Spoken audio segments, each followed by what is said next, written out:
Maka ketahuilah bahwasannya obrolan itu ada beberapa macam.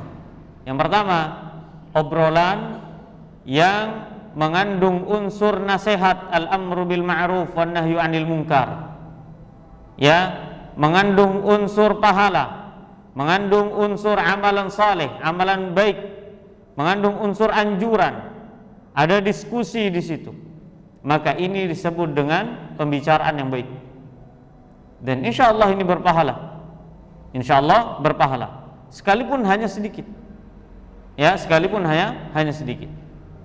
Kemudian yang kedua, pembicaraan yang membicarakan tentang wasilah-wasilah kebaikan, sarana-sarana kebaikan yang menjadi sarana perbaikan. Tidak sekadar sarana kebaikan, tapi sarana perbaikan. Di antara dua orang yang bertikai, contohnya sarana kebaikan bagi orang-orang yang bertikai, dia menyambungkan kembali hubungan orang-orang yang bertikai, maka ini obrolan yang sifatnya berpahala.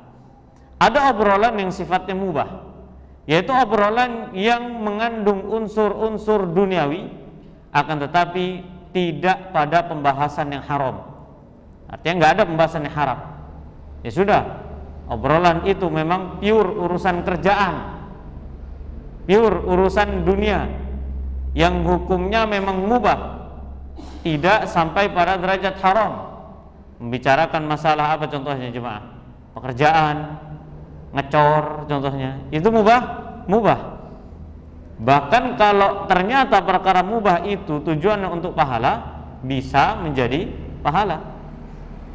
Sebagaimana hukum bicara pun, ngobrol pun hukum asalnya adalah perkara yang mubah. Ya, akan tapi bukan berarti ya kita bermudah-mudahan. Karena ada obrolan yang berikutnya, obrolan yang keempat adalah obrolan yang mengandung unsur keharaman, unsur dosa. Obrolan apa itu? Yang pertama adalah obrolan yang sia-sia. Obrolan yang sia-sia yang membicarakan tentang objek keharaman. Ya, merencanakan sesuatu yang haram. Kemudian pembicaraan kotor, ucapan-ucapan kotor, maka ini berdosa. Begitu pula dengan ucapan-ucapan yang terucap tanpa dikontrol, maka ini juga berdosa. Ya. Kemudian apa lagi? Mencela manusia, ini berdosa.